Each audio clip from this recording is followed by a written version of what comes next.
চাওকচোন একদম মানে চকী এখন লৈ পেলাই কেনেকৈ বনাই আছে চাওকচোন গেছত মানে উপায় নাই আৰু দেই কেতিয়া ডাঙৰ হ'ব এয়া দেখিছেনে আৰু বেটাৰ ৰুটি কেইখন চাওকচোন ইমান ধুনীয়া ইমান ধুনীয়া বাপৰে বা আইতা ইমান ধুনীয়া হয় নেকি আঁতৰা এতিয়া তুমি হৈ গ'লে দুখন আছে মই পটাপট বনাই লওঁ এয়া দেখিছেনে মই দি থৈছিলোঁ ৰুটিখন আৰু মানে সি এখন নমাই পেলাই তাৰ নিজৰখন পুৰিব লাগে মানে ইমানেই আমনি কৰে নহয় বাহিৰত নাথাকে বাহিৰত লৈ গৈছিলে দেউতাকে ৰাস্তাত মই মানে ৰুটি বনাই আছোঁ বুলি গম পাইতো সেইকাৰণে মানে বাপেকৰ ওচৰৰ পৰা আহি দিলে আৰু মোক আমনি কৰি আছে আঁতৰাই লৈ গ'লেও মানে তাৰ কথাষাৰ মানে মনত থাকিয়ে যায় মায়ে যে ৰুটি বনাই আছে সেই কথাটো তাৰ মনত আছে সেইটো কাৰণে মানে বাহিৰত থাকিবলৈ তাৰ ইচ্ছা নগ'ল মানে দেখিছেনে হাঁহি দিয়া এফালে চাই সেইকেইখন নহয় সেইকেইখন মই বনাম তুমি এতিয়া নামা এতিয়া নহয় এতিয়া তুমি নামা পিছত নহয় এতিয়া তুমি নামা মই নহ'লে এতিয়া হেৰি কৰিম এতিয়া গেছটো এনেই জ্বলি আছে পিছত নহয় এতিয়া নহয় পাপা ভোক লাগিবতো এতিয়া জল্দি নামা সেইকেইখন নমাই দিয়া জল্দি নমাই দিয়া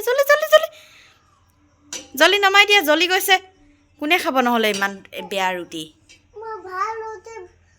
হাতত লাগিব গৰম গেছটো জ্বলিছেনে সেইটো চাই আছে আকৌ দেই দেখিছেনে গেছটো জ্বলিছেনে সেইটো চাই আছে এয়া দেখিছে মানে কি ক'ম আৰু দেই মানে ইহঁতৰ দুষ্টামিবোৰ যে অকণমান কেতিয়াবা মানে মোবাইলত ভিডিঅ' কৰি থওঁ মানে ভালো লাগে এয়া দেখিছে কি কাম কৰিছে তুমি আঁতৰাচোন যোৱা তুমি যোৱা হৈ গ'ল এতিয়া হৈ গ'ল তোমাৰ ৰুটি হৈ গ'ল নমোৱা জল্দি নমোৱা হৈ গ'ল নমোৱা সেয়া জ্বলি গৈছে খাবই নোৱাৰিবা এতিয়া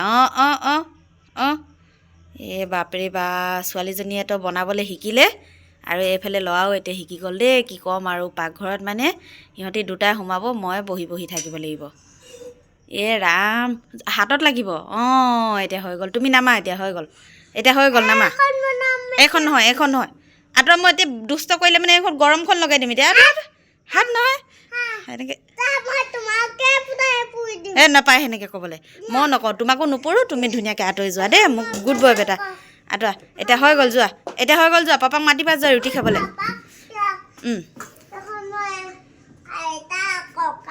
এই দুখন তুমি হাতত লৈ যোৱা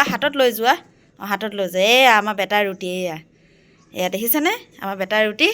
আৰু মানে এতিয়া ককাহঁতক দিবলৈ গৈছে দেই এতিয়াহে ৰক্ষা আৰু মানে তাৰ যিটো মন যায় সেইটোকে কৰি থাকে ল'ৰা ছোৱালীহঁতক কি ক'ম আৰু দেই এইফালে মোৰ দুখন আছে এইখন দেখিছেনে আধা বনোৱাকৈ থৈ দিব লগা হ'ল আৰু এতিয়া দি দিম আৰু উপায় নাই যেনেকুৱা হয় হ'ব আৰু দেই এইফালে আমাৰ কাৰণে ভাত দাইল ভাজি তাৰপিছত এখেতৰ কাৰণে এতিয়া বনাই আছোঁ এইফালে ৰুটি আৰু এইফালে বন্ধাকবি ভাজি আছে তেল অকণমান দি কিনে বনাইছোঁ যিহেতু এখেতৰ লিভাৰৰ কাৰণে লিভাৰত অকণমান মানে প্ৰব্লেম দেখাইছে তো সেইটো কাৰণে ৰুটি বেছিভাগ মানে বইলে খাব দিছোঁ কিন্তু ভাজি অকণমান নহ'লে মানে টেষ্টি নাপায় খাবলৈ সেইটো কাৰণে বনাই দিছোঁ আৰু